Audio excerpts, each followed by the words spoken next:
میں تیری محبت میں گرفتار ہو گئی، خدا را میں اپنے آپ کو تیرے حوالے کرتی ہوں۔ آپ فرماتے ہیں جب اس کے نیت اور ارادے میں اور لفظوں میں نے فطور دیکھا تو میں استغفر اللہ پڑھتا وہاں سے بھاگ گیا۔ اتنا دوڑا کہ میں بصرہ سے باہر نکل گیا، شہر سے باہر آ، عورت سے دوڑ رہا ہے، مرد، نوجوان، خوبصورت۔ فرماتے ہیں عشاء کی اذانیں ہو رہی تھی، نماز پڑھ کے میں مسجد میں سو گیا تو مجھے حضرت یوسف علیہ السلام کا دیدار ہو۔ جناب یوسف کہتے ہیں میں حضور کا غلام اور غلاموں کا غلام اور صدیوں بعد کا غلام، تو جناب یوسف علیہ السلام میری خواب میں آئے اور کہنے لگے اٹھ جوان میرے سینے سے لگ، یار تو نے تو نبی پاک کا امتی ہو کے وہ کام کیا ہے جو میں نے نبی ہو کے کیا تھا۔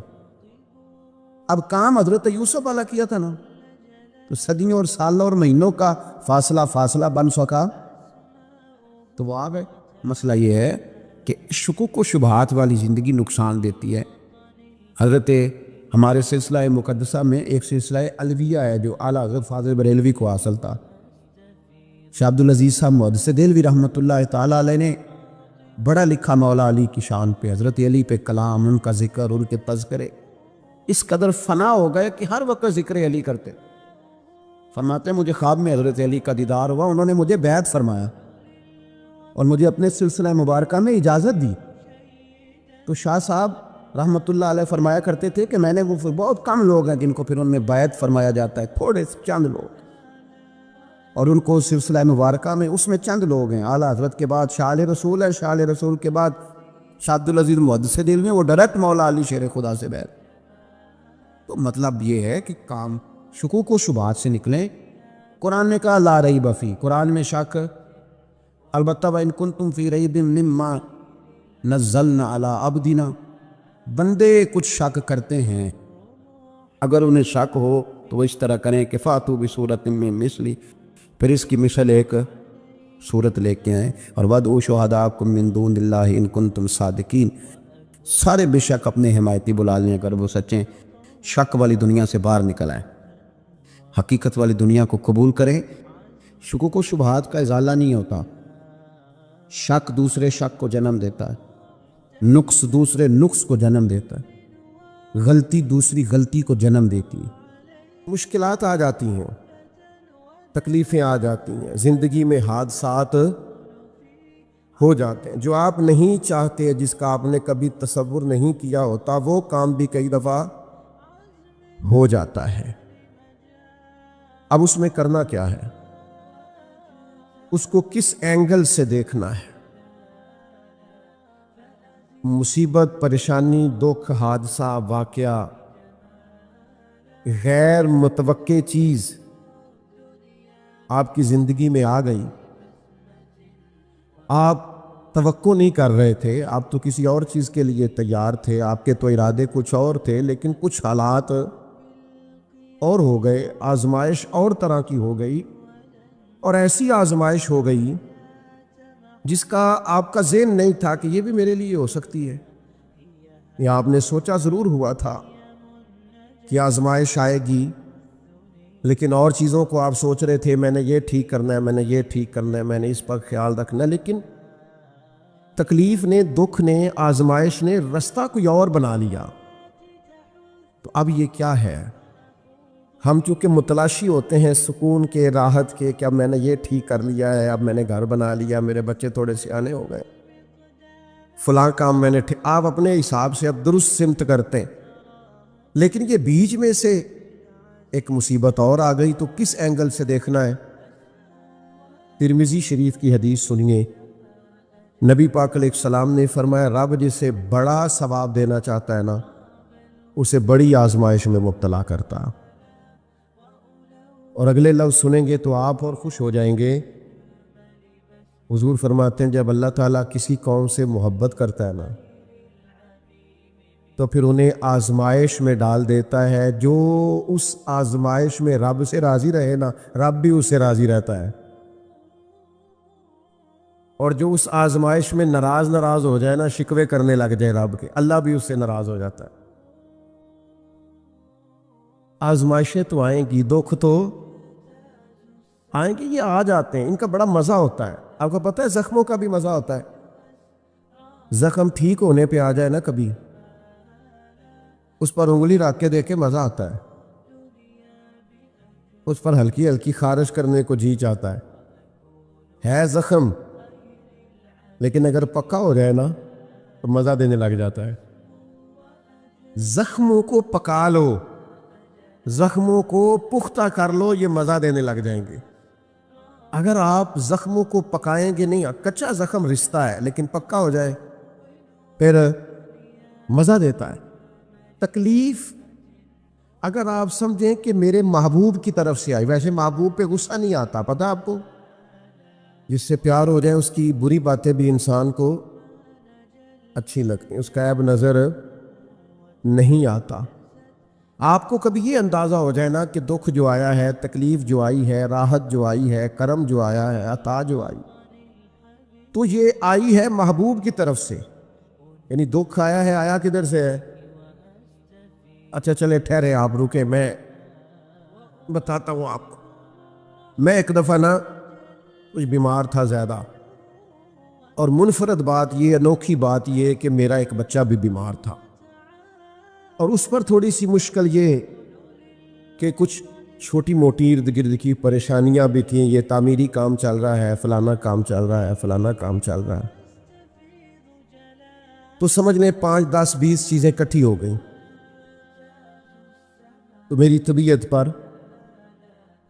کچھ بوجھ بن گیا، دل تھوڑا سا وزن محسوس کرنے لگا، اور ذرا تھوڑی سی بے چینی اور اضطراب طبیعت میں پیدا ہونے لگا۔ یہ ان کے بعد آ جاتا ہے کبھی کبھی، تو اس کی تدبیریں، اس کے معاملات بھی میں دیکھ رہا تھا، لیکن تھوڑا سا نا زیادہ ذہنی طور پر میں اپنے آپ کو تکلیف میں محسوس کرتا تھا۔ تو ایک رات میں تسبیح میرے ہاتھ میں تھی، تو میں حسبنا اللہ و نعم الوکیل نعم المولا و نعم النصیر، اس کا میں وظیفہ پڑھ رہا تھا۔ تو پڑھتے پڑھتے میں نے نا سائیڈ چینج کی، رخ پھیرا۔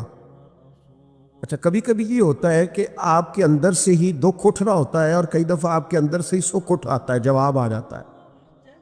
آپ کا دل بھی تو مفتی ہے نا، وہ بھی تو فتوے جاری کرتا ہے نا، آپ کی روح بھی تو عالم ہے نا، وہ بھی تو آپ کو مسئلے بتاتی ہے نا، آپ کا ذہن بھی بہت بڑا۔ یہ کئی دفعہ جب اداس ہوتا ہے تو اس نے کوئی مایوسی سوچ لی ہے، طے کر لی، خوش ہوتا ہے تو اس نے اندر سے ہی کوئی نعمت تلاش لی۔ میں نے رخ چینج کیا تو میرے اندر سے آواز آئی، یار تو بڑے بیوقوف ہے، تیرا کسی جگہ نام لکھ دیتے ہیں لوگ، وہاں ہزاروں لوگ جمع ہو جاتے ہیں، مسجد میں پنکھے پورے نہیں چلتے، لوگوں کو کوئی خاص پروٹوکول نہیں ملتا، سینکڑوں مساجد ہیں، ایئر کنڈیشن اور بڑی بڑی سہولیات چھوڑ کے لوگ تیرے پاس آتے ہیں، کبھی مسکرا پڑے تو بہت سارے مسکرا پڑتے ہیں، کبھی طبیعت میں کوئی تھوڑی خرابی آ جائے تو بہت سارے لوگ آنسوؤں نے بھیگ بھیگ کر دعائیں کرتے ہیں۔ یہ سارے دکھ تیرے لیے برداشت کی، اور تیرے اوپر تھوڑی سی کبھی تکلیف آتی ہے تو طبیعت پہ بوجھ بنتا ہے، اچھا تو بڑا ریس ہے، سکھ سارے قبول خوشی خوشی، اور ذرا 2 4 5 چیزیں کٹھی ہوئی نہیں اور دل تیرا بے چین ہوا نہیں، تو سیانا نہیں، اچھا خود ہی ٹینشن تھی، بس رخ میں نے دوسری طرف کیا تو آوازیں دوسری آنی شروع ہو گئی، شام کو میں اٹھ کے بیٹھ گیا۔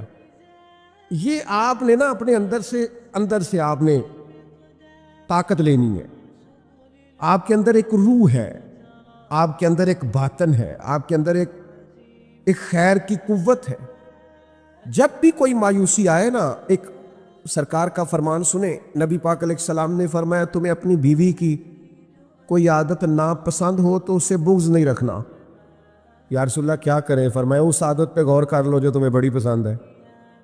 آپ نے صرف کمزوریاں نہیں دیکھنی، آپ نے زندگی کے اندر خوبیاں بھی ملاحظہ کریں۔ اپنے ذہن میں تہیہ کریں اب ہم نے بدل جانا ہے، شوگر ہو جائے تو بدلنا پڑتا ہے، اللہ معاف کرے چینی چھوڑنی پڑتی ہے، من پسند مٹھائیاں چھوڑنی پڑتی ہیں، بدلنا پڑتا ہے، بلڈ پریشر ہو جائے تو یارو بدلنا پڑتا ہے، اگر انسان کو خدا نہ خواستہ کوئی مرض لگ جائے تو بدلنا پڑتا ہے، اولاد پیدا ہو جائے تو بدلنا پڑتا ہے، گھر میں بیٹیاں پیدا ہو جائیں تو بوڑھے باپ کو بدلنا پڑتا ہے، بال سفید آ جائیں تو پھر بھی تو بدل جانا چاہیے نا۔